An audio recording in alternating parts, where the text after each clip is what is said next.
Se vocês conhecerem alguém que queira estar, né, discutindo, tirar dúvidas sobre esse tema, nós temos muita coisa sobre isso. Quer dizer, nós temos vários podcasts discutindo a subsunção formal e real do trabalho ao capital. Quer dizer, essas pessoas que tiverem interesse em estar entendendo essas categorias, eu diria que isso aqui é um recurso muito interessante, em termos de conteúdo. E agora estamos discutindo trabalho produtivo e improdutivo. E nós já discutimos antes, é claro, estamos voltando e sempre com novas perspectivas, né? Estamos voltando a discutir, né? E dando continuidade a esse tópico, que é um dos últimos, né? Se vocês forem verificar, é um dos últimos do capítulo 6 inédito, porque depois, o que é que nós vamos ter no manuscrito aqui? O Marx vai discutir. Bom, aqui no manuscrito tem produto bruto e produto líquido, não é interessante, mistificação do capital, etc. Mas aqui a gente já chega ao final do manuscrito. É claro que ainda tem aqui o produto da produção capitalista não é apenas mais valor, é capital, mas é um tópico bem pequeno, né? É a parte 3 do capítulo 6 inédito. Então, nós estamos assim no ápice da discussão que o Marx faz, e um dos temas é esse, o trabalho produtivo e improdutivo, que é um tema central, fundamental. A gente já discutiu isso a partir da teoria da mais-valia, discutimos isso em outros momentos, mas sempre tem elementos novos. Inclusive, quem não participou no último podcast, né, no último encontro, se o Eziel lembra, eu particularmente, lendo o texto, né, eu passei a ter um entendimento que eu diria que era um entendimento mais complexo dessa questão do trabalho produtivo e improdutivo. Só para vocês verem que, pelo menos acontece comigo, eu sempre aprendo lendo esses textos do Marx. Não tem um texto do Marx que eu diga que, se eu for ler, não, eu já sei de tudo, aquilo dali não vai me inspirar nada, né? Pelo contrário, a leitura ela tem camadas. Então, né, quer dizer, o Marx ele é um autor de camadas, né? Porque você pode, se você for ver, debaixo de uma camada tem outra, tal, são camadas de entendimento. E esse tema do trabalho produtivo e improdutivo é muito interessante, porque ele faz verdadeiramente uma abordagem dialética, quer dizer, a partir de vários pontos de vistas, e é isso que nós vamos dar prosseguimento aqui na nossa leitura, na página 111, parágrafo 482, né? 482, que é um parágrafo pequeno, né? Depois tem um 483, que é um parágrafo pequeno, quer dizer, a gente vai ter agora muito denso, né? Muito denso. A gente pode, então, começar, e aí eu pediria para a Nissan, se puder, por favor, fazer a leitura desses dois primeiros parágrafos. A gente vai Sim, fazer uma sim. leitura já alongada Uhum. aqui, entrando, inclusive, né? Aí a gente vai comentar. Vamos Tá. lá, por favor, Nissan. Assim como as mercadorias que o capitalista compra para seu consumo privado não são consumidas produtivamente, não se tornam fatores do capital, tampouco o são os serviços que ele compra para seu consumo, voluntariamente ou de maneira forçada pelo Estado, etc. Esses serviços não se tornam fatores do capital. Eles não são, portanto, trabalho produtivo, e seus portadores não são trabalhadores produtivos. Quanto mais a produção em geral se desenvolve como produção de mercadorias, tanto mais cada um deve e quer tornar-se comerciante de mercadorias, ganhar dinheiro, seja com seu produto, seja com seus serviços. Se seu produto, de acordo com a sua natureza, só existe em forma de serviço, ganhar dinheiro aparece como o fim último de todo tipo de atividade. Na produção capitalista, por um lado, a produção de produtos como mercadorias e, por outro lado, a forma de trabalho como trabalho assalariado tornam-se absolutas. Uma massa de funções e atividades que tinham uma auréola em torno de si eram consideradas fins em si mesmas e eram feitas gratuitamente ou eram pagas de forma indireta, como, como os profissionais, médicos, advogados, etc.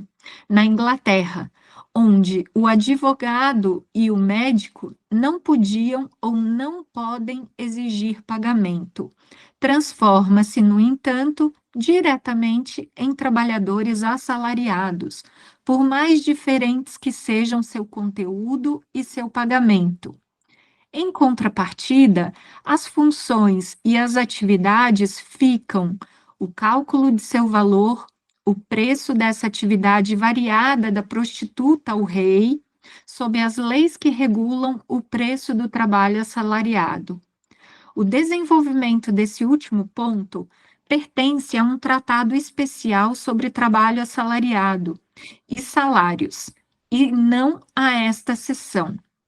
Este fenômeno, pelo qual, com o desenvolvimento da produção capitalista, todos os serviços se transformam em trabalho assalariado e todos aqueles que os executam se transformam em assalariados, tendo, pois, este caráter em comum com os trabalhadores produtivos, dá ainda mais razão para confundir os dois, porque é um fenômeno que caracteriza a produção capitalista e é ele próprio criado por ela. No entanto, oferece aos apologistas a ocasião de transformar o trabalhador produtivo, por ser um assalariado, em um trabalhador que apenas troca seus serviços, isto é, seu trabalho como valor de uso por dinheiro. Dessa forma, esquecem alegremente a diferença específica desse trabalhador produtivo e da produção capitalista, como produção de mais valor, como processo de autovalorização do capital, cuja mera agência, instrumento incorporado, é o trabalho vivo. Um soldado é um assalariado, um mercenário, mas não se torna por isso um trabalhador produtivo.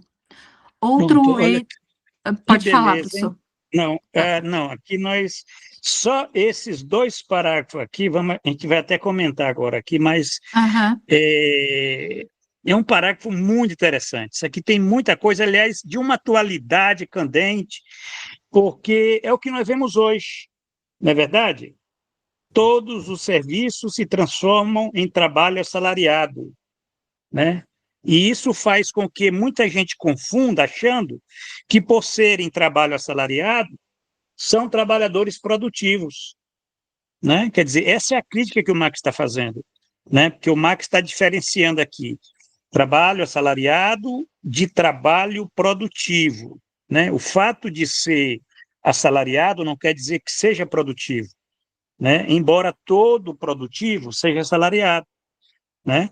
Mas ele está, essa é a crítica principal, e é uma crítica muito atual, porque a gente tem muita confusão, inclusive nessa discussão que nós fazemos, né? Na discussão que fazemos sobre a uberização do trabalho, né? As pessoas estão discutindo isso, né? Só esse parágrafo aqui, o Marx ele já esclarece de uma forma muito clara, né? Aquilo que é trabalho assalariado, né? Quer dizer, aquilo que é a venda, né? Venda de mercadorias, né? Comerciante de mercadorias, e aquilo que é produção capitalista, quer dizer, produção de mais valor, né? Eu não sei por que tanta confusão, principalmente no debate marxista, porque existe, né? Se vocês forem verificar, tem artigos e mais artigos discutindo serviços e trabalho produtivo, improdutivo, né? Quer dizer, com uma tremenda confusão. Eu não sei de onde é que se origina essa confusão. Aí eu queria ouvi-los, né, para nós comentarmos mais o que está escrito aqui, o que é que o Marx, né, salientou de uma forma, eu diria, até visionária, né?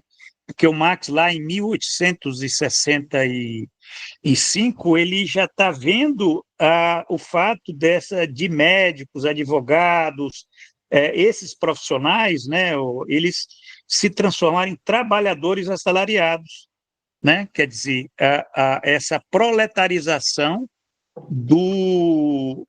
desses profissionais, né, chamados profissionais liberais, né, que se transformam em mero vendedores de mercadorias, né? E essa percepção do Marx de que nós estamos caminhando para um mundo de comerciantes de mercadorias, gente, isso é muito atual, né, no século XXI, né? Todos nós somos comerciantes de mercadorias, mas isso não significa que todos estejam sendo trabalhadores produtivos, né? Bom, eu queria ouvi-los agora, né? Eziel, Andréa, Nissan, por favor.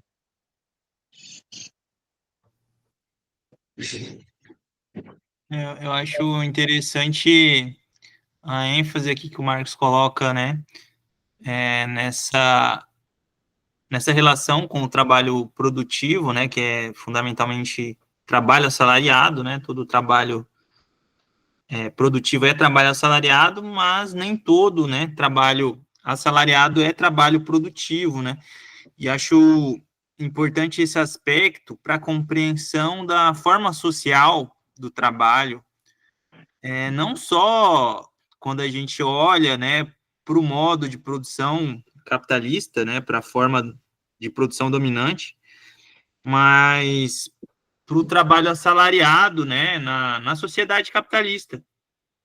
Você tem uma diversidade de trabalhadores, o serviço público, né, o funcionalismo, as atividades de serviços, né, também que se caracterizam aí muitas vezes como formas salariais, né, formas salariais improdutivas, mas ainda o Marx ele está aqui empregando esse conceito, né, o conceito da forma salário, como uma categoria para se compreender o conteúdo dessas formas sociais do trabalho, né, que são mais amplas, que é a forma propriamente capitalista, né, no sentido que produz mais-valia, né, que é comandada diretamente pelo capital, né, porque a sociedade capitalista, ela generaliza essas duas coisas, né, a forma mercadoria e a forma salário, né, não necessariamente o trabalho produtivo, né, o trabalho produtivo, ele tem uma dinâmica de desenvolvimento,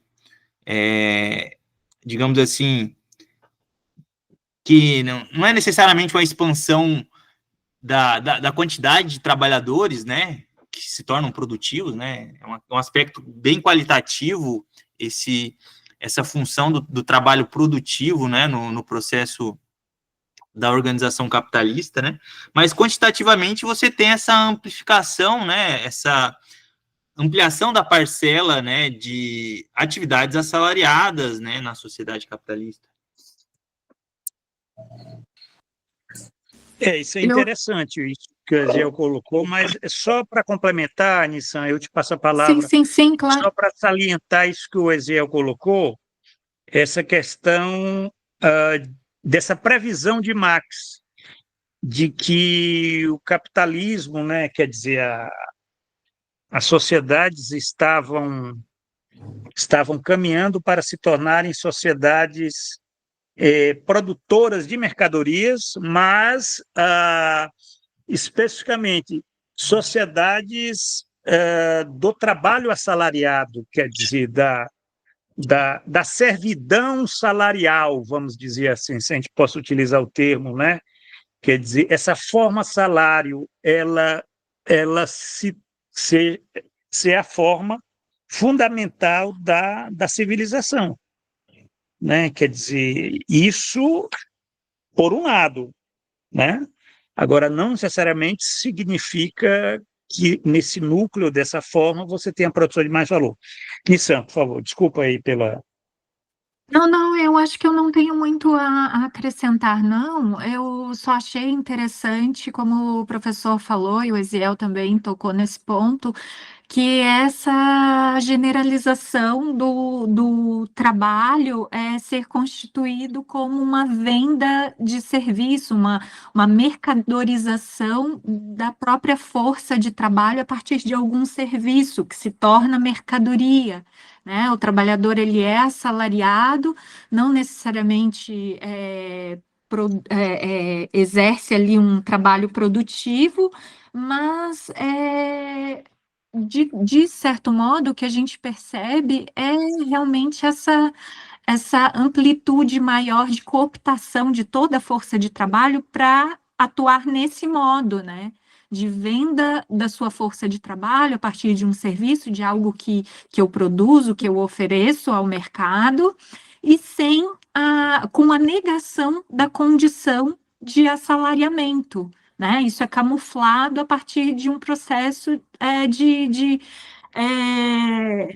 como é que eu posso dizer que o trabalhador ele se torna um prestador de serviços, e isso realmente foi muito visionário, o Marx compreender que isso já poderia causar alguma confusão, e como o senhor disse, até hoje causa, tanto é que eu, revisitando alguns escritos meus para compor outros escritos, eu percebi na minha própria escrita a confusão que eu tinha, porque acessava diversos artigos, diversos autores, leituras, livros, em que se faz essa confusão de produção de mais valor por um trabalhador plataformizado, por um entregador, por um motorista por aplicativo. Era mais nesse sentido que eu queria ressaltar a minha E observação. porque são duas coisas que eu tenho salientado que são diferentes, né? Você tem, por um lado, né? Por um lado, você tem uma sociedade do trabalho assalariado, da forma salário, e aí você tem toda uma morfologia, um metabolismo do que é que implica, inclusive, né? Quer dizer, essas atividades elas ficam sob as leis que regulam o preço do trabalho assalariado, porque então se está falando de uma mercadoria, né? A força de trabalho, a venda da força de trabalho, quer dizer, você cria toda uma civilização baseada nessa implicação salarial, forma salário, né? Quer dizer, tem um sentido muito sociológico aí, é uma questão mais ligada mesmo às relações sociais,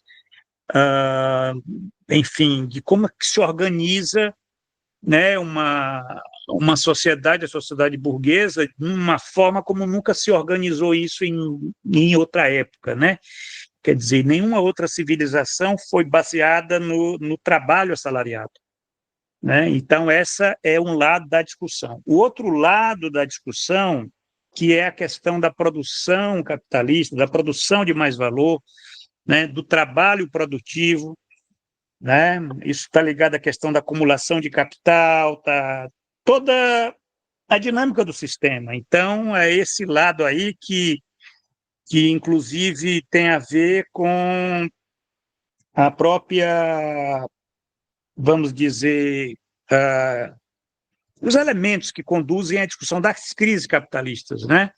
Porque se você tem uma sociedade onde se amplia o salariato, mas se reduz a base da produção de mais valor, né? Evidentemente, isso tem implicações na dinâmica do sistema, porque você vai ter aí todo mundo sendo comerciante de mercadorias, né? Ganhando dinheiro, mas se reduzindo a base da valorização, né? Quer dizer, você tem aí o aumento da composição orgânica do capital por conta da concorrência, né, das revoluções tecnológicas, certo? Agora, por outro lado, você tem ampliação daquilo que legitima a própria sociedade capitalista, né? Que o que legitima a sociedade capitalista, isso que é interessante, não é o trabalho produtivo, é o trabalho assalariado, né? Isso tem uma série de implicações ideológicas, políticas, culturais, né? Quer dizer, a gente estava falando mesmo aqui nessa discussão sobre a questão da sociedade do imediatismo, a sociedade da fluidez, a sociedade... São todas características das mercadorias, quer dizer, nós vivemos numa sociedade da subjetividade da forma salarial, porque a forma salarial ela é a forma social de uma sociedade de vendedores de mercadorias, né? Vendedores de mercadorias, tanto a força de trabalho como produtos, né? Que alguém possa, né, estar comerciando. Então, isso daí, quer dizer, coloca no centro da discussão, né, aquilo que o Marx ele tratou de uma forma muito incipiente, né? Até porque não fazia parte da exposição do objeto, que é o tema do fetichismo da mercadoria, né? Quer dizer, olha só que interessante, o fetichismo da mercadoria tem a ver com essa ampliação da forma salarial, né? E que não tem a ver, não existe uma relação, né, direta entre a problemática da acumulação do capital no sentido da produção de mais valor. É isso que é uma coisa curiosa, né? Porque isso coloca que são duas coisas diferentes e às vezes as pessoas elas, né, os próprios alunos às vezes orientandos que eu tinha tal, ficavam numa discussão que eu, né, se esse trabalho é produtivo ou improdutivo, tal. Eu disse, mas por que vocês estão discutindo isso? Né? Porque isso aí é interessante quando você está pensando no desenvolvimento econômico, na acumulação do capital, né, no desenvolvimento do sistema, da dinâmica, né, do sistema. Agora, quando você fala na questão da formação do sujeito, da subjetividade, das relações sociais, né, inclusive das condições, né, de opressão, de subalternidade mesmo, né, se nós formos utilizar esses termos, né, e de exploração, né, porque, tudo bem, como é que você vai falar em exploração num caso de trabalho improdutivo? Agora, se esquece que a exploração, né, ela é uma categoria que, embora diga respeito à produção de mais valor, mas ela tem uma forma social, e essa forma social é a forma salarial, né? É por isso que nós encontramos, né, quer dizer, a gente pode até pensar numa forma que se dissemina, né, mesmo que não seja um trabalho produtivo, você vai encontrar formas de organização e de exploração daquela força de trabalho que são típicas de uma fábrica, né? Quer dizer, toda aquela lógica produtivista, né, que nós encontramos hoje, por exemplo, entre médicos, advogados, professores, tudo categorias que estão, muitas vezes, em organizações públicas, né? Como é que você vai pensar que tem toda uma lógica gerencial, organizacional, que tem um perfil de uma fábrica, onde se tem a produção de mais valor, né? Eu utilizei uma categoria para pensar isso, que foi a categoria de formas derivadas de valor, porque é exatamente a forma salarial. A forma salarial, ela tem uma carga ideológica, né, que se origina, evidentemente, da fábrica, né, porque nós estamos falando aí de uma sociedade capitalista, né, que se baseia na produção de mais valor, mas essa forma salarial, ela entra para as mais diversas categorias, né? Ela impregna, o Marx está colocando aqui muito bem, né? Ele mostra de uma forma muito clara, né? Ele até utiliza a expressão aqui, né? das atividades variadas, da prostituta ao rei, né? É uma coisa que vocês imaginem, né? Quer dizer, da prostituta ao rei, você tem o preço, o cálculo do valor, do preço daquela força de trabalho, né? Quer dizer, mesmo que aquele trabalho não seja produtivo, né? Mas você tem a lei do valor, né? Isso é que é uma coisa interessante, né? Você tem a lei do valor, que ela é maior do que aquilo que a gente possa estar pensando no caso do trabalho produtivo, né? Onde você tem essas características que ele mostrou aqui. Mas o próprio Marx, nesse manuscrito, que não é que ele fuja da questão, ele já fugiu, ele já passou raspando, quando ele, lá no Capital ele fez um desvio para discutir o fetiche da mercadoria e seu segredo, mas ele prometeu para nós, aqui no capítulo 6º, inédito, algo também que ele não cumpriu, que é um tratado especial sobre trabalho assalariado e salários. Né, Zé? Ele está devendo para nós, né? Porque ele não escreveu isso. Agora, estava nos planos dele, né, escrever um livro sobre o trabalho assalariado. Isso é uma coisa interessante, e tem uns esboços, né, que o Rodolsky menciona na publicação sobre a estrutura do capital, né, e justamente o Marx, ele tinha essa preocupação, né, sobretudo quando ele começou a planejar a elaboração do Capital, ele havia o interesse de fazer um tratado sobre o trabalho assalariado, mas no desenvolvimento do Capital ele abandonou, né, essa preocupação, e ele incorporou, né, a sua abordagem salarial no próprio Capital.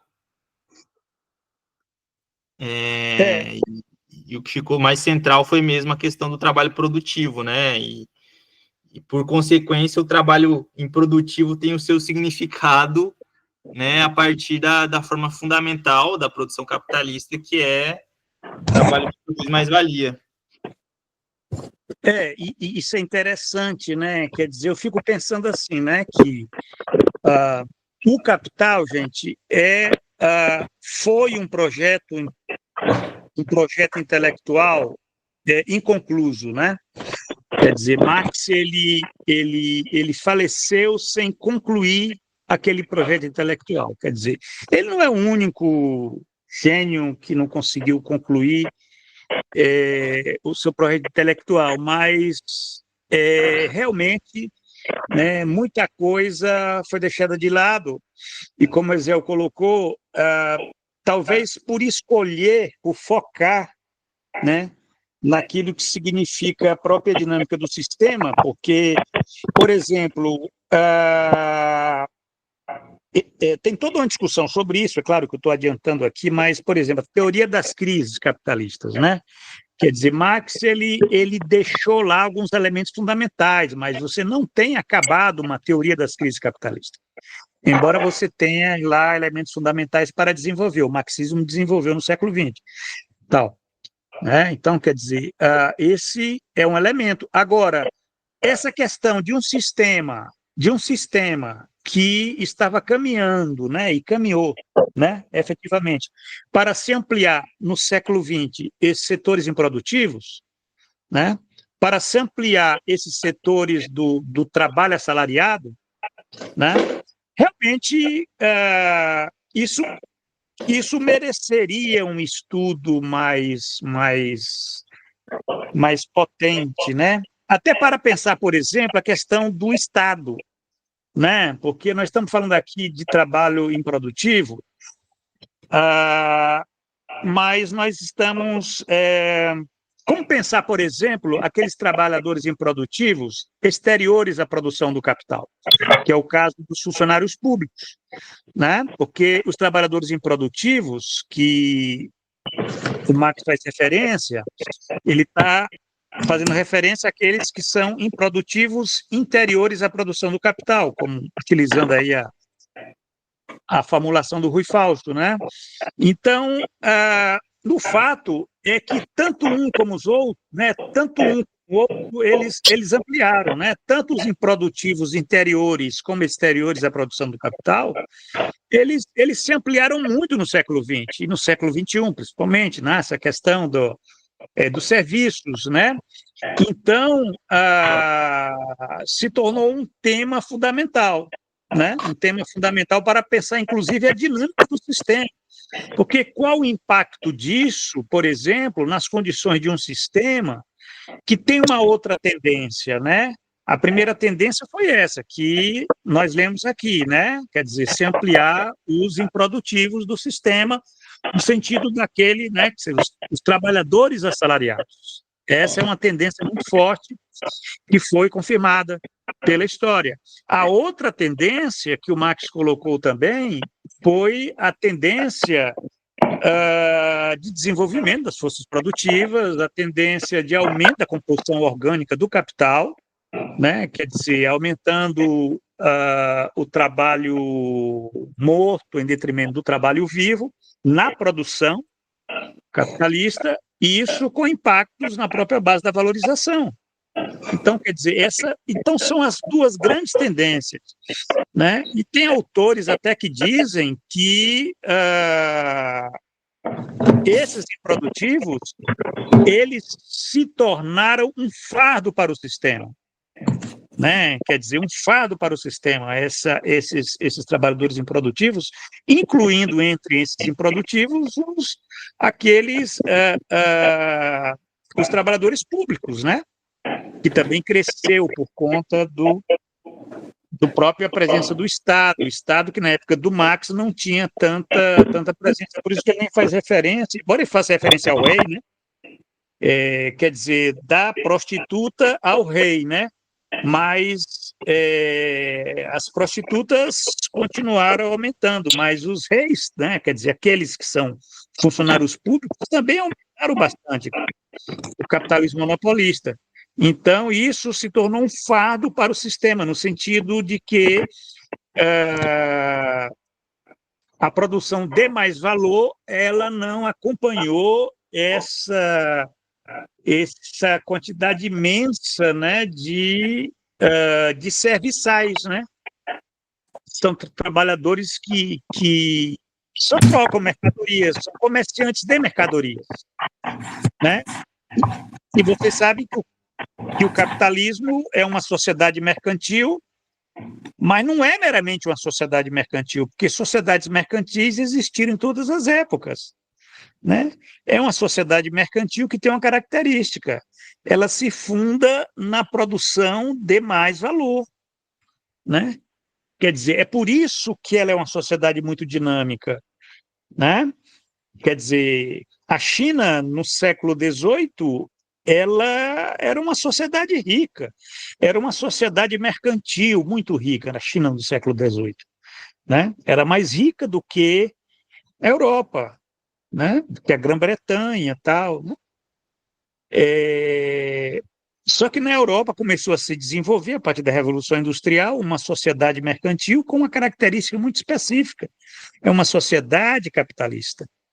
E essa sociedade capitalista, ela acabou, né, tendo uma dinâmica, sendo muito mais dinâmica do que a sociedade chinesa, né? E a China foi despedaçada no século XIX, né? O colonialismo, foi assim, eles acabaram com a capacidade que a China representava em termos, inclusive, de comércio, né, mundial, né? E aí vocês verem, né, como a ironia da história, né?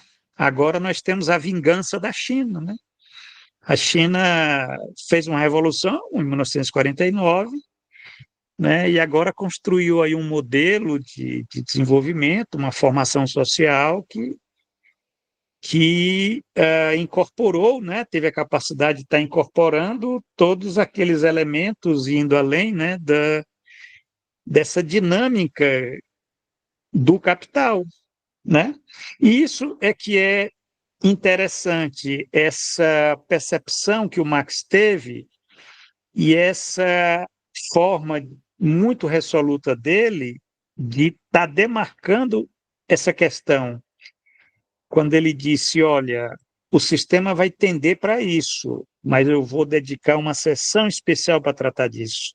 E aí ele já não desenvolve como deveria, porque ele, obviamente, né, escolha metodológica, focou lá na questão do, vamos dizer, da produção do capital, né, daquela, até porque a partir daí é que se explica, vamos dizer, a dinâmica das crises do sistema. Bom, deixa eu ver, mais algum comentário, gente, que se possa fazer sobre esse parágrafo? Professor, só para acrescentar. Pois não, André. E eu acho assim, que a inteligência artificial só vai acirrar essa compreensão de que o trabalho virou mercadoria. Porque, por exemplo, na minha área da advocacia, hoje tudo é desenvolvido por inteligência artificial e a questão da produtividade. Não importa o que está escrito, importa quantas petições você produz por dia, quantos recursos os tribunais estão julgando. Então, assim, é uma tendência muito forte mesmo não ter essa característica do trabalho ser mercadoria. Então, assim, eu fico pensando daqui 5 anos, daqui 10 anos, isso vai estar muito, muito pior, assim, em termos de desenvolvimento de IA. Isso é interessante o que você fala, porque são tendências novas, são tendências disruptivas. Nossa, né? muito. A gente não consegue nem compreender a dimensão do que vai significar. Não, é uma coisa séria isso daí. Eu diria até mais séria do que era há 10 anos, quer dizer, há 10, 15 anos, quem é que falava em plataformização, né? Vocês talvez, no caso do Eziel, da Nissan, eu não sei se há 10, 15 anos você estava aí na adolescência, é isso? Não sei, eu posso estar exagerando, não sei bem.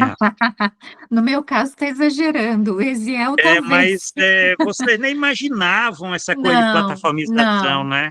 Não. Nem eu que estudava isso aqui, às vezes eu leio o que eu escrevia há 15, 20 anos, né? Quer dizer, o sistema teve a capacidade né, de você ter saltos tecnológicos, né, com impactos na vida social, no trabalho, no consumo, na política, em tudo, né? Porque isso daí essas tecnologias, elas que são tecnologias que nascem da fábrica, certo? A gente tem que entender assim, são tecnologias que nascem da fábrica.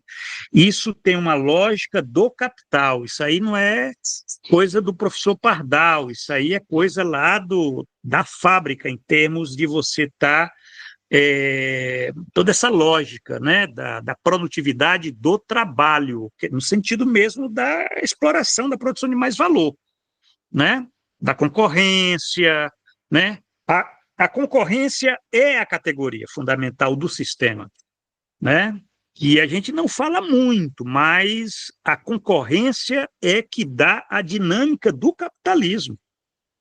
Né? Embora você tenha um capitalismo monopolista, mas os monopólios, eles concorrem aí.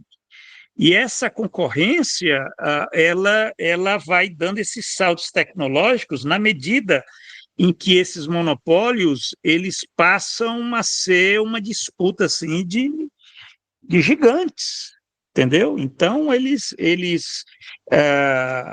sugam recursos públicos para poderem estar desenvolvendo tecnologias, visando uma concorrência que é cada vez mais reduzida, porque nem toda empresa tem a capacidade de estar inovando, né? Mas aquelas que inovam, elas vão desenvolvendo coisas que antes nem Deus imaginava, né? E, por exemplo, essa coisa da inteligência artificial, né? Essa inteligência que, bom, já vinha de algumas décadas pesquisas, né, sobre essa que eles chamam aí de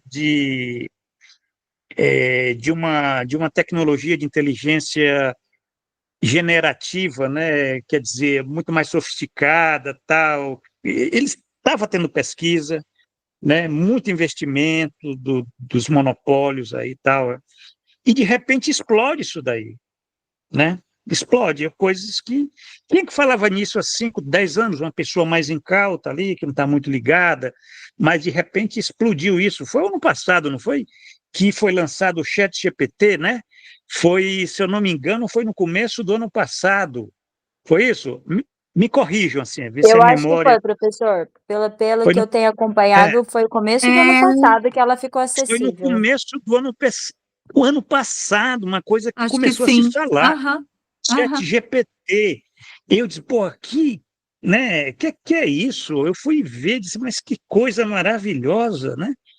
Porque com capacidades assim que com muitos potenciais, né? Com muitos potenciais, porque isso aí você tem uma potencialidade enorme de estar agora desenvolvendo potencialidades que já estavam acumuladas. Porque você tem que entender a inteligência artificial como sendo um desenvolvimento do que? Desse acúmulo de dados dos últimos 20 anos, que foi propiciado por essas tecnologias informacionais, né, a internet, né? Quer dizer, você não teria o chat GPT sem internet, né? Você não teria internet sem a indústria, sem um complexo industrial militar, né? Você não teria o complexo industrial militar sem as guerras, né, depois da Segunda Guerra Mundial. Então, quer dizer, você tem uma linha de continuidade assim, aí vai dar no chat GPT. E o chat GPT, ele causa uma explosão assim, de concorrência, porque uma série de outros monopólios né, empresas, grandes empresas, também vão estar criando as suas inteligências artificiais para, né, tentando avançar isso daí e buscando, fazendo esse tratamento dos dados, porque tem muitos dados. Esse pessoal acumulou muitos dados, né? Uma coisa, você imagina assim, quanto tempo de 20 anos, né? 20 anos de internet. Eu fico imaginando a quantidade de dados que são recursos, né, que são valores, a gente pode dizer que são valores de uso, né, que eles estão querendo transformar em mercadorias, em produtos. Isso aí se tornou um negócio, né? Quer dizer, novamente entra essa questão aí né, da produção de mercadorias, né? Produção de mercadorias, e isso chegando nessa dimensão dos dados informacionais, tal. E com impactos agora nessa parte laboral, né, que é do trabalho de categorias, e não é só advogado, né? Você tem um advogado, você tem um médico, você tem um jornalista, você tem um professor, né? Queira ou não queira, o professor também está se obsoletizando, né? Obsoletizando, e as próprias... Até estava conversando agora há pouco com a Nissan, será que esse desinteresse, Nissan, desses alunos e alunas, será que eles não estão olhando para nós e já dizendo, vocês são obsoletos? E é Exatamente, por isso exatamente. que eles estão olhando assim, Um já é uma desrespeito, um relação desdém. em que nós somos obsoletos, Sabe é o a que um obsolescência do aluno homem.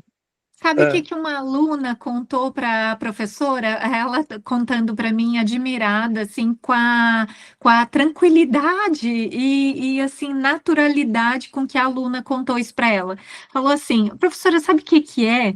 É que na época da pandemia, a gente aprendeu a estudar sozinhos. a gente adquiriu essas novas habilidades a partir da pandemia. Então, assim, Você a está gente vendo? resolve tudo pela internet. A gente estuda pela internet, consegue aprender. Exato, Aham, exato. São capacidades, certo?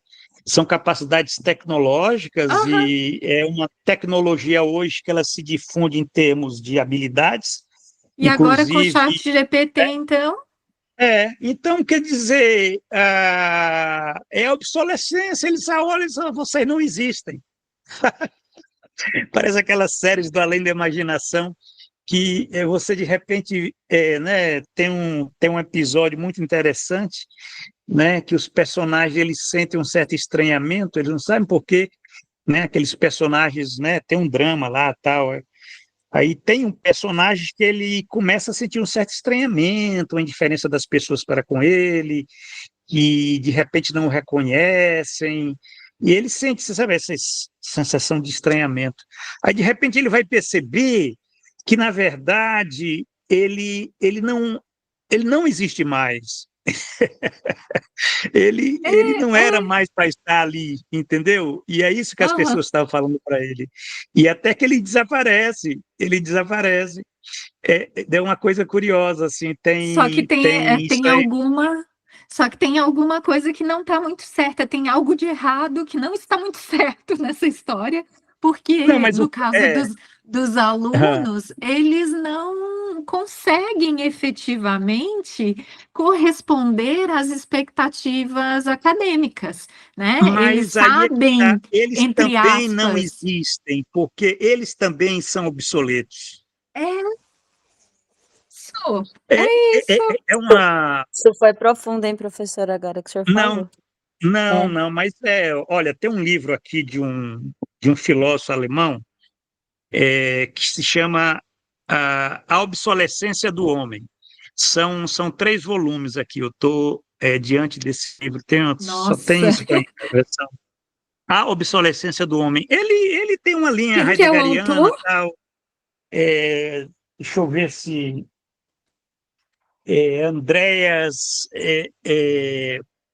tem até um diálogo com Jorge Lukács entre ele, Meu Andreas. Se Deus. você colocar no Ah, Google eu coloco no Google Andreas, depois. a obsolescência do homem, Meu Deus, né? que nome. Mas é o seguinte, veja bem, essa é uma discussão, não é uma discussão nova, é uma discussão velha. É por isso que Winter essa série Anders. exatamente, pronto. Aham. Essa série, Além da Imaginação, esse episódio que eu contei para vocês, ela é do fim dos anos, começo dos anos 60.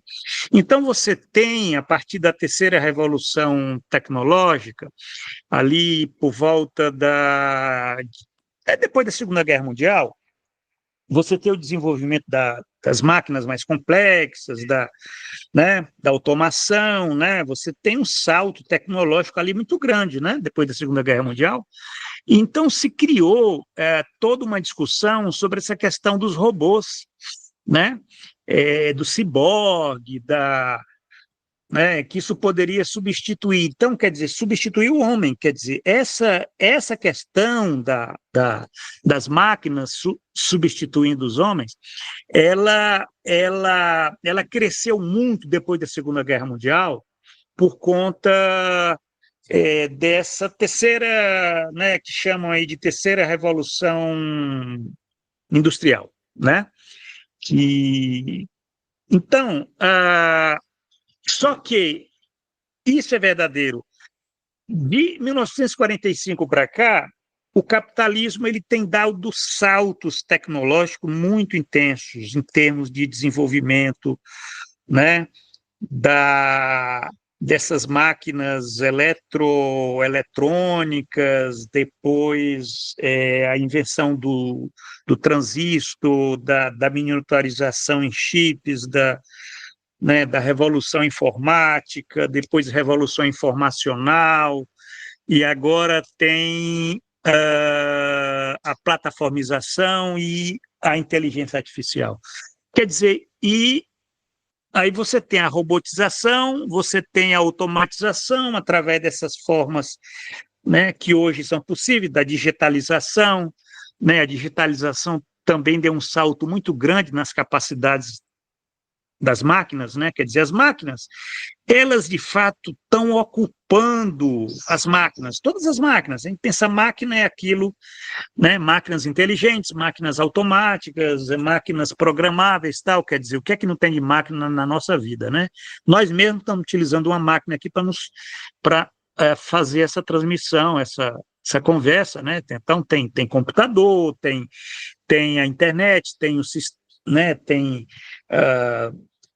enfim, e nós mesmos, o smartphone é uma máquina complexa, é um computador nas mãos que serve para uma série de coisas, né? Faz tradução, tira foto, grava, e você pode, inclusive, produzir conteúdo e publicar e aquilo se transformar num dados, quer dizer, e são todas hoje máquinas de sucção de dados. É isso que eu falei, Sim. né? Quer dizer, Uhum. o sistema, ele criou uma capacidade de sucção de dados no sentido de informações que representam o quê? É isso que o Marx falou aqui. O Marx, quando ele fala aqui nessa passagem, que ele diz a produção de produtos como mercadorias. Veja bem, a produção de produtos como mercadorias a partir de valores de uso, porque se, por exemplo, eu entro no Facebook, no Google, você fez uma pesquisa, você já tem um dado aí para o Google. Quer dizer, qualquer movimento que a gente faz, a gente está produzindo uma informação que essas plataformas, que são verdadeiras máquinas de sucção de dados, que são valores de uso, elas se transformam em produtos, como mercadoria. Né? Quer dizer, aí tem toda aquela questão, aquela discussão, mas e aí, será que nós somos trabalhadores? Eu não sou um trabalhador assalariado, mas como é que eu posso, quer dizer, eu estou produzindo algo que depois Sim, você tem uma máquina que tem uma capacidade de estar espoliando dados, ela não te dá nada em troca, o que é que ela dá essas máquinas que hoje estão, né, organizando a nossa vida. Então, veja bem, essa capacidade superior hoje, quer dizer, uma inteligência artificial, ela só é apenas a síntese desse movimento dialético, né, de desenvolvimento, dessa capacidade tecnológica do sistema, das máquinas, né? Quer dizer, são as máquinas 5.0, né, que já chega ao nível de uma inteligência artificial para execução de rotinas. São rotinas primárias, né? É claro que elas não são inteligentes, certo? Isso é uma coisa que a gente tem que desmitificar, né? Você imaginar que elas possam, por exemplo, estar fazendo todo tipo de tarefa, não é. Isso aí é mito, porque tem muito mito, né, a respeito disso, né? Tem mesmo, Mas, professor. né, eu tenho acompanhado algumas palestras aí do Miguel Nicoleles e de outros, algumas leituras. Tem um livro muito bom que eu recomendo para vocês, que discute a inteligência artificial, que se chama O Olho do Mestre, The Eye of Master. Coloque aí no Google, esse livro é o melhor livro sobre inteligência artificial que eu encontrei no mercado. The Eye of Master, né? E, inclusive, fala algo que o Marx tinha colocado nos Grundrisse. O Marx falava lá nos Grundrisse, o Marx tinha uma expressão, intelecto geral, né? Nos Grundrisses, 1857, o Marx ele já colocava que o desenvolvimento do capital fixo, né, quer dizer, das máquinas, iam levar a um intelecto geral, general intellect. Vocês acreditam? Quer dizer, É impressionante, né, professor? é impressionante, mas é Aham, impressionante porque é o seguinte, é um desenvolvimento dialético. é. Não é que o Marx ele era um, né, ele era um ser é, paranormal que ele Ah, previu, mas é um não. É, gênio para conseguir ter é, esse alcance. é, exato. Ele, né, nos Impressionante. Grundrisse, ele faz toda uma reflexão dialética sobre o desenvolvimento do capital fixo. E ele diz: ó, isso vai levar ao general intellect, ao intelecto coletivo, né? Que não é nada mais e nada menos do que esses sistemas de inteligência artificial, que eles fazem a síntese de todo esse processo de desenvolvimento da maquinaria e que tem um impacto, é claro, nas mais diversas atividades, seja a atividade do trabalho, seja a atividade do consumo, seja a atividade da política. A gente às vezes despreza essa dimensão aí, né? Aham. As mais diversas atividades, inclusive no aspecto que a gente também despreza muito, mas não podemos deixar de lado, que é a questão da subjetividade. E nós já estamos vendo isso hoje, porque eu tenho acompanhado essa discussão das mídias digitais, da internet, das redes sociais, tal, quando elas surgiram lá nos fins da década de 2000, começo da década de 2010, né? Eu passei a acompanhar toda essa discussão, o impacto disso aí no cérebro, na subjetividade, na questão dessas crianças que já estavam já nascendo já com o tablet nas mãos, olhando para telas, né? Já lidando. Esse pessoal hoje já tá aí nas faculdades. Esse pessoal já cresceu, está aí, tá. Então, quer dizer, você tem uma nova conformação cerebral, entendeu? E às vezes a gente despreza o desenvolvimento disso, né? Em termos de memória, em termos de atenção. Esse déficit de atenção, essa epidemia de déficit de atenção, isso é decorrente do desenvolvimento da maquinaria, né? Déficit de atenção.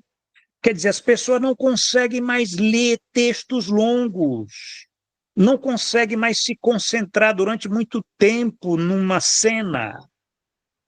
Um filme daqueles filmes lá dos anos, né, do Charlie Chaplin, esse pessoal, você tem uma mudança na sensibilidade por conta desse desenvolvimento da maquinaria, né, que afetou o cérebro, né? Afetou a percepção, a sensação, o entendimento, né?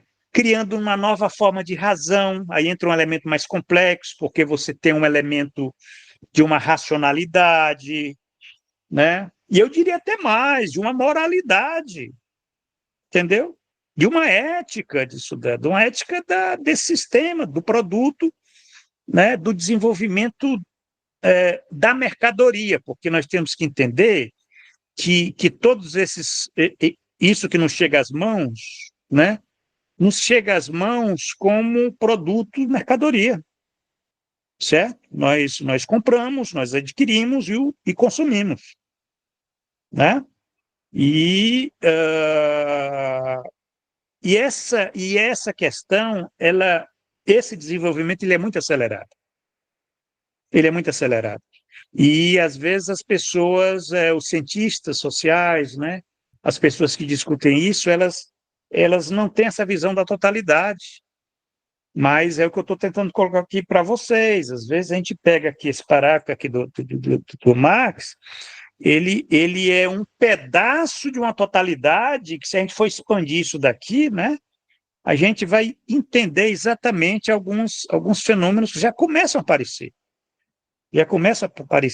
Essa questão de se você é obsoleto, se você não existe, você é obsoleto, eu não vou te respeitar. Tem uma questão de uma crise moral, entendeu? essa desvalorização da mercadoria, força de trabalho, força viva, né? Quer dizer, esse é um elemento que é um resultado disso que o Marx, ele já na época dele, se você pegar esse ponto de partida que ele colocou, não é preciso ser muito inteligente para você, né, fazer o desenvolvimento lógico dessa processualidade. Nas condições, né, vamos dizer, de uma sociedade desregulada, que é a sociedade de mercado. Porque também você poderia estar colocando... Vamos imaginar que esse processo não é um processo inexorável, né? Ele é um processo que avança em sociedades liberais, né? Mas você já vai ter um desenvolvimento diferenciado, por exemplo, se nós formos verificar, em sociedades onde você tem maior regulação, esse processo ele já não ocorre da mesma forma, entendeu? E aí, só para colocar um elemento, para a gente não ficar no elemento economicista, né? Só imaginando que, quer dizer, quando o Marx ele pensa nesse desenvolvimento do capital fixo, da maquinaria, ele está, evidentemente, partindo de uma, né, sob determinadas condições, né? Sob determinadas condições. Quer dizer, que condições são essas? Né? O desenvolvimento do capital, sem obstaculização, né? Colocado pela luta de classe, né? Porque você poderia estar regulamentando isso daí, por exemplo, né? A regulamentação dessas tecnologias, a regulamentação desse desenvolvimento, o controle, né? Quem é que vai controlar, por exemplo, todos esses produtos que estão surgindo aí, vão para o mercado, né? Quer dizer, isso é uma questão da regulação. Quem é que regula? O Estado, né? Então, quer dizer... Pois não. Mas quem regula, né, essencialmente, é o Estado capitalista, digamos assim, na instância não governamental, né? O Estado enquanto o próprio capital, né? Porque a regulamentação dessas forças produtivas, né, é a anarquia do mercado, é a força do capital, né, propriamente. E esse é um ponto interessante para colocar a questão da necessidade civilizatória, né, de superar justamente essa forma de controle metabólico, né, porque esse intelecto geral, né, ou mesmo, digamos, esse desenvolvimento da grande indústria, né, até que o Marx até em certos momentos menciona, né, uma pós-grande indústria, regulado pelo capital, né, essa pós-grande indústria, toda essa força produtiva, essas tecnologias, elas são devastadoras para o mundo do trabalho, para o trabalho vivo, né, assentadas sobre relações de propriedade capitalista, né, porque a regulação é a relação de propriedade, fundamentalmente, né, a relação de produção, ela tem o lastro nas formas de propriedade. Então, você tem justamente esse desenvolvimento que ele é uma condição até necessária para uma sociedade de abundância, uma sociedade comunista, né? Exato. Uma sociedade assentada numa forma de riqueza para além da exploração do tempo de trabalho, né? Mas, ainda assim, você tem esse desenvolvimento de uma pós-grande indústria, de uma força produtiva plena, sobre um sistema de propriedade privada, uma relação de propriedade capitalista, né? E toda essa força produtiva centralizada sobre um controle monopolista, né, do capital, do processo de acumulação ainda. É uma contradição muito profunda, né, Zé? Essa contradição, ela perpassa toda a reflexão marxista de valor. O próprio Lukács, ele centra o conceito dele de estranhamento, nessa contradição entre o desenvolvimento das forças produtivas, isso que nós estamos falando aqui, né, e o desenvolvimento da personalidade humana, né? Quer dizer, esse desenvolvimento ele se torna incompatível com o desenvolvimento da personalidade humana. Quer dizer, você tem, na medida que se cria uma capacidade de produção de riqueza muito grande, porque essa capacidade hoje qualquer um pode ver, está falando de inteligência artificial, mas nós utilizando essa ferramenta, nós temos uma capacidade muito, muito grande de produção, né? Produção intelectual, produção, né? Hoje, qualquer profissional utilizando esses sistemas, ele é uma coisa impressionante. Eu próprio, no trabalho intelectual, eu digo, puxa vida, né? Essa questão da revisão, da tradução e da pesquisa, é uma coisa maravilhosa isso daí hoje. Para você escrever artigo, fazer pesquisa, compilar dados, organizar, interpretar.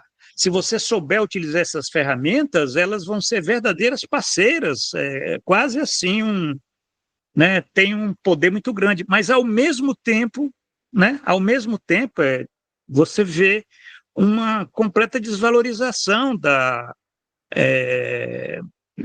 dos trabalhadores, dos profissionais, das pessoas nas relações sociais, né? A própria personalidade humana, né? Essa questão aí que a gente estava falando, né? Que apesar disso tudo continuamos ainda nos estressando, sendo pressionados para cumprir metas, sendo presos a esses sistemas de avaliação, né? Quer dizer, a escassez, né? Esse contraste entre abundância e escassez.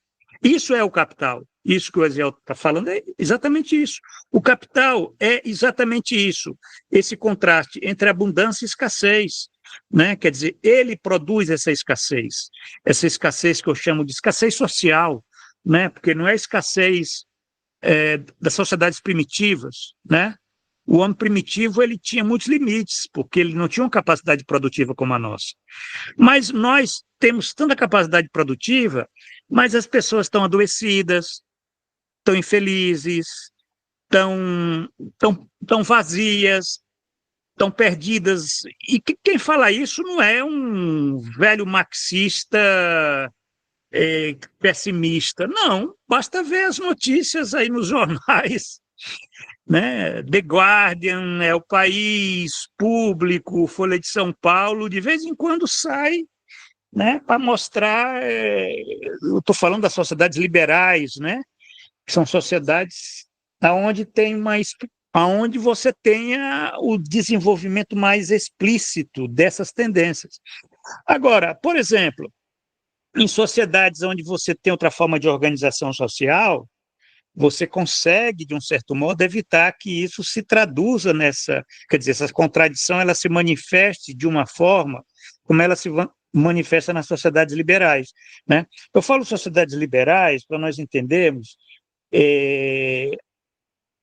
essas sociedades, né, que deram origem ao capitalismo, né, entendido como aquele sistema, modo de produção que se desenvolveu a partir do século XVIII, XIX, né, com a primeira Revolução Industrial, quer dizer, você tem lá a Grã-Bretanha, tal, quer dizer, e aí, que no caso a Europa, Estados Unidos, Canadá, Japão, Austrália, né, quer dizer, América do Sul, quer dizer, esse é o Ocidente, né, vamos dizer, né, o Ocidente coletivo, né, que talvez a gente possa se expandir aí para a África, uma parte da Ásia, né, a Rússia, mas aí já são regiões que você já tem, você não tem tanto desenvolvimento dessas forças, embora você tenha na Índia, né, mas ali você já tem já uma presença mais forte do Estado,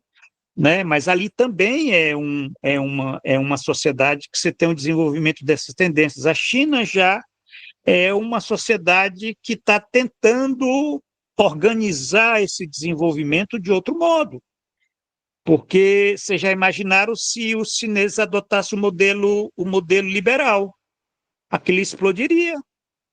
E essa era a grande esperança dos Estados Unidos na década de 1990, né? A grande esperança dos Estados Unidos na década de 1990 era que a China adotasse o modelo liberal, né? Que aquela experiência do Partido Comunista, ela cada vez mais abraçasse o mercado e deixasse fluir todas essas tendências liberais aí, né? Porque eles já tinham conseguido acabar com a União Soviética, né? Estavam aí proclamando o fim da história, mas aí estavam tranquilos, porque a China estava se desenvolvendo no que se chama de socialismo de mercado, e eles esperavam que o mercado engolisse o socialismo. Não foi o que aconteceu, né? Pelo menos até agora você tem um desenvolvimento mais complexo, tal, né? Quer dizer, e é uma sociedade também de grande desenvolvimento tecnológico, mas que é um grande enigma, né, do século XXI, né, para pensar como é que ela vai lidar com essas tendências de desenvolvimento. Agora, a forma como ela vai lidar é que vai definir a civilização ou a humanidade para o século XXII, que eu não vou estar mais vivo, nem vocês, mas esse é o fato. Por quê? Porque se eles não conseguirem lidar com todas essas forças poderosas do desenvolvimento social, né, tecnológico, que o capital despertou, né, com essa, né, abriu a caixa de Pandora, né, se esse modelo social, né, que é o socialismo de mercado, né, na China, né, se eles não conseguirem, né, lidar de uma forma diferente, qualitativamente diferente do que o Ocidente coletivo lidou, então realmente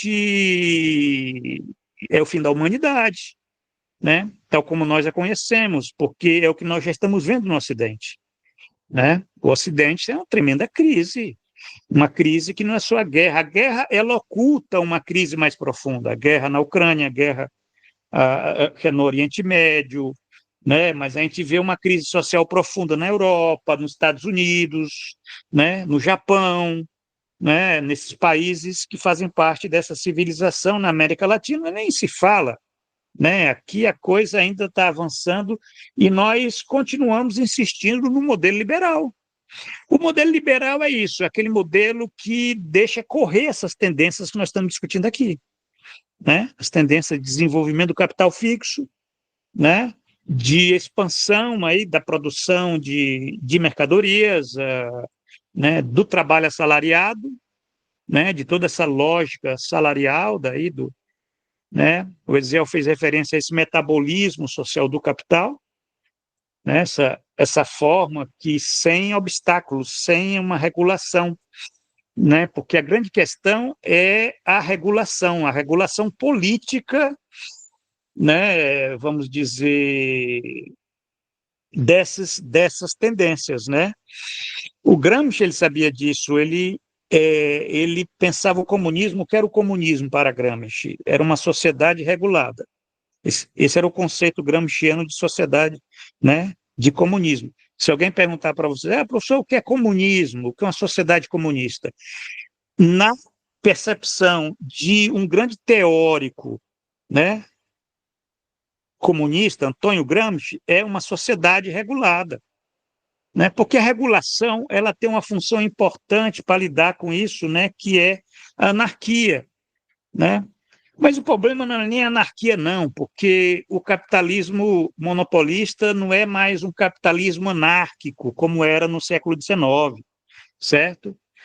As crises hoje, elas estão, vamos dizer, você tem uma coordenação macroeconômica que impede que, embora tenha uma grande crise em 2008, né, e nada impede que a gente possa ter por conta dessa financiarização toda aí, mas as crises, elas evidentemente, né, não tem mais aquela anarquia que havia, você tem esse controle muito forte aí o sistema consegue controlar, embora não impeça as crises, mas ele consegue, de um certo modo, impedir que, né, Eu não diria que o capitalismo global é um capitalismo anárquico, né?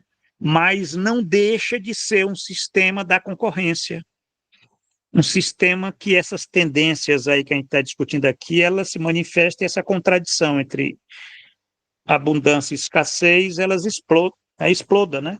Porque é isso que a gente vê, essa contradição entre abundância e escassez, né? A concentração de renda, que as pessoas, ela, né, quer dizer, os analistas, eles ocultam isso daí. Por que essa concentração de renda? Né? Isso não tem a ver, não é só questão da financiarização, do capital financeiro, né, do neoliberalismo, né? Quer dizer, isso é só a camada superior, né? Isso é só a aparência, porque por trás a gente tem a essência do sistema, que a essência do sistema é o quê? É a concorrência que se dá entre os oligopólios, né? Visando a produção de mais valor, né? O aumento os superlucros, né?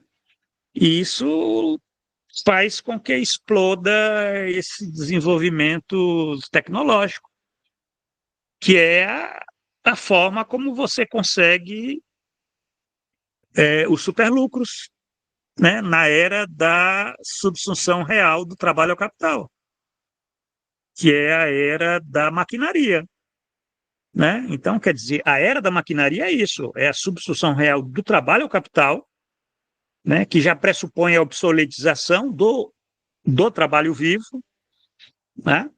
E essa expansão que o Marx também, a gente leu esse parágrafo, que a gente só vai ler só o último parágrafo para fechar o parágrafo o último parágrafo dessa sessão. Tem um pequeno parágrafo aqui, né? A gente podia faltam 10 minutos aqui, a gente podia só fechar. O que é que vocês acham? Para a gente fechar essa sessão 482. Pode ser? Professor, eu não sei se vale a pena a gente ler 20 e linhas não aqui, porque senão comentar. que não comentar, né? Pronto, então, Eu acho que seria interessante a gente tem a fazer coisa, a leitura tem a coisa individualmente. interessante, então a Isso, gente e fica aí nós tentado assim, a retomamos na comentar. próxima. Exatamente. Pode ser? A gente lê, e claro que sim, é uma coisa interessante, e aí a gente fica naquela Aham. frustração de que, puxa vida, vamos ter. Isso. E aí a gente Nós vai ter já, que retomar. Eu acho que nós já talvez tivemos talvez fosse. A gente vai ter um encontro em 15 dias, é isso? daqui a 15 dias, que dia é hoje? Hoje é dia Tá. Hoje 3, né? é dia Dia 3. Eu 3, tenho. então o Tá. próximo vai ser no dia 17 de janeiro. Eu tenho tempo, aí eu tenho tempo, porque essa primeira semana eu preciso entregar uns Certo. trabalhos.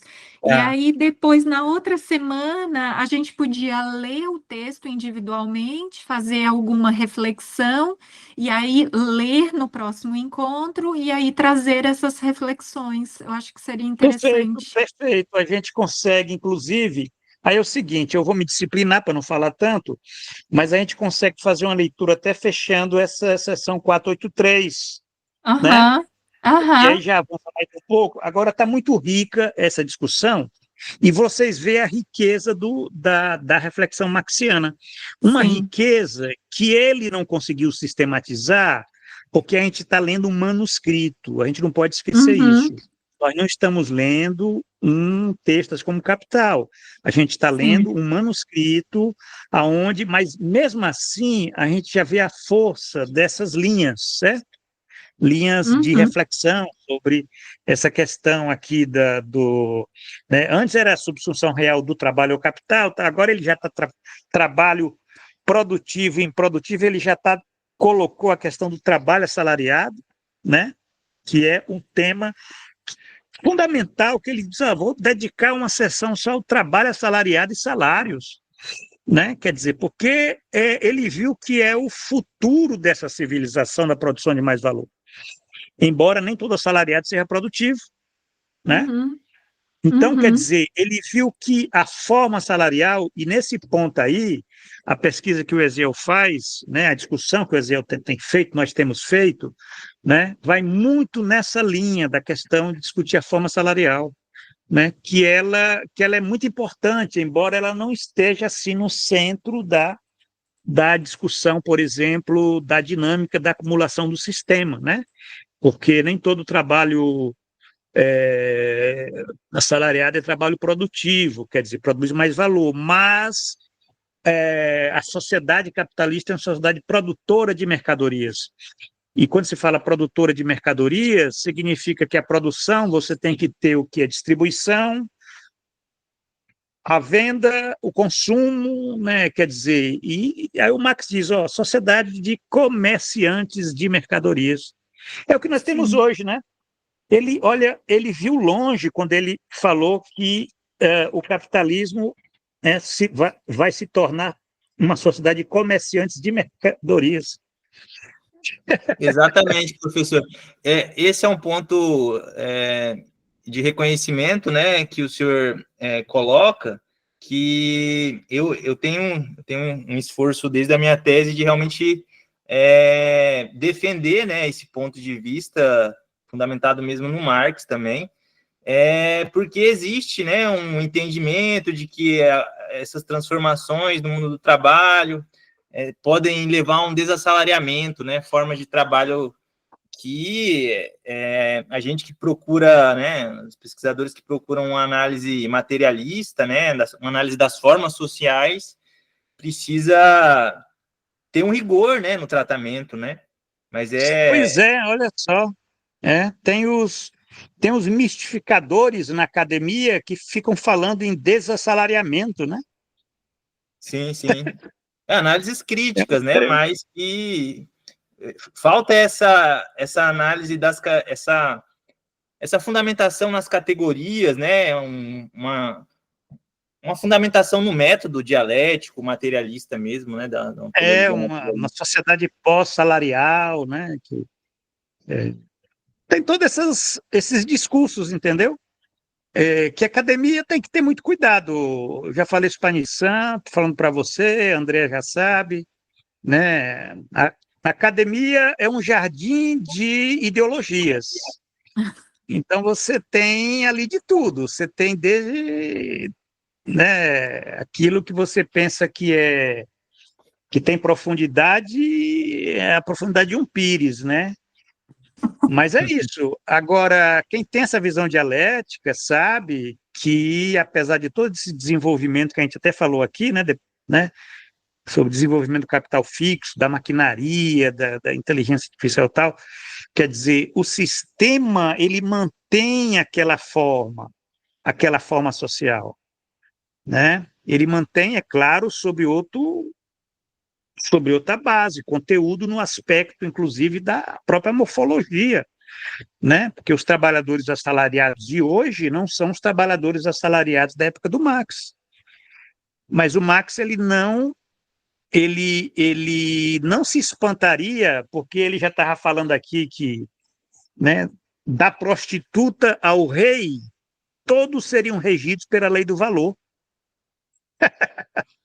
Quer dizer, gente, isso é uma percepção aguda de uma tendência de desenvolvimento, né, que hoje a gente encontra em poucos analistas, né? Porque ele pegou a essência do sistema.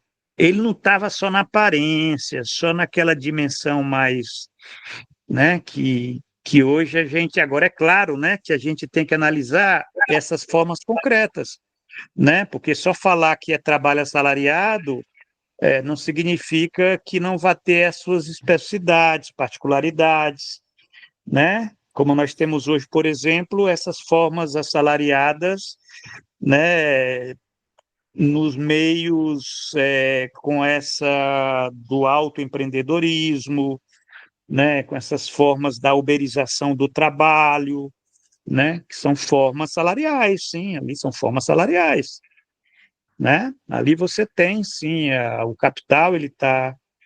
mas tem especificidades no aspecto mais diversos. Mas foi ótimo, gente. Essa discussão que a gente, né, Foi bom aí tá revendo aí a Nissan, né? Ouvindo aí os relatos. Andréia também, né? Firme e forte, né, Andréia? Para 2025, hein? Tu tem que entrar com tudo agora em 2025, né? Professor, posso só fazer uma consideração para a gente poder, assim, Pois depois não, a gente já tá concluindo. Pode fazer. para deixar para a gente ir até para o grupo, se possível. Eu vi um documentário, tá na Netflix, sobre o consumo desacelerado. Eu vou mandar lá para vocês, falando da sociedade do consumo, né? E eu achei muito interessante que vários assim especialistas eles falam que, por exemplo, essa questão que está sendo criada, né, de ESG, de tendência global de meio ambiente, ambiente verde, tudo, que foi a pior coisa que aconteceu, assim, é tipo Pires mesmo, porque agora as empresas, toda essa questão que a gente está discutindo, ficou escondida sobre a falsa ideia de responsabilidade social, responsabilidade verde, governança corporativa, porque, por exemplo, a empresa ela vai lá, ela destrói tudo, mas ela tem agora a boa aparência de que ela tem responsabilidade social, preocupação com o verde. E eu fiquei refletindo, que como é interessante o que a gente está falando, porque vai mesmo nas categorias, né? E aí derruba tudo isso e vem de encontro com tudo que eles falaram lá. E uma coisa que me chama muita atenção é que o meu tema Assédio Moral no Trabalho tem a Convenção 190 da OIT, a maioria dos países estão assinando, ratificando o compromisso. É interessantíssimo olhar, né, porque, sim, vários países do globo terrestre estão assinando a Convenção 190 da OIT com compromisso de redução da violência do trabalho, mas me parece Pires também, me parece, assim, passar batom em cima de tudo isso. Exatamente. Então, por exemplo, eu vejo vários trabalhos na minha área do direito falando, pô, é legal assinar a convenção, o Brasil tem que, eu vejo o governo PT, provavelmente vai conseguir ratificar, vai transformar em lei, mas quando a gente entra aqui no grupo, a gente percebe que infelizmente, não é um movimento que vai conseguir alcançar qualquer coisa, né? Então é Exatamente. estranho, Feira das professor, Ilusões, né? o Feira trabalho. das Ilusões, as Porque ilusões. E trabalho vocês da área do direito, vocês lidam muito com ilusões. exatamente, professor. E eu descobri que, assim, eu travei nas ilusões, sabe. Por isso que não sai do lugar, porque eu vou falar de uma coisa e eu caio nessas coisas do direito, do assédio, em algo Não, não, você tem. e Eu, como teu orientador, nossa, é muito Pires, né. se eu conseguir passar para você só uma coisa, se você aprender só uma coisa comigo, eu já fico feliz. Que coisa é essa? Duvidar e criticar aquilo que você lê, entendeu? Com base, claro, né? Quer dizer, isso é fundamental, entendeu? Não é dar solução, é mostrar que o rei está nu, entendeu? O sistema está nu. O sistema hoje está muito. Ele tá, nunca foi tão fácil fazer a crítica do sistema, porque ele está insustentável. Né? Agora, a ideologia, hoje, o poder da ideologia é muito grande.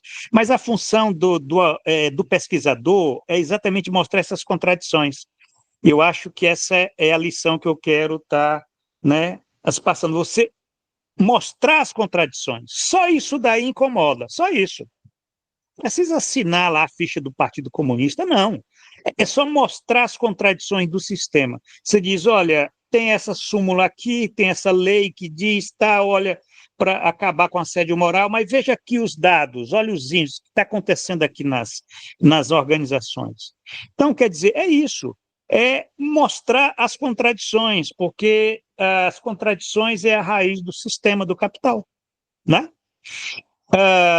Bom, gente, então foi ótimo. Obrigado Obrigada. pela presença de vocês, o interesse aí, né? Vamos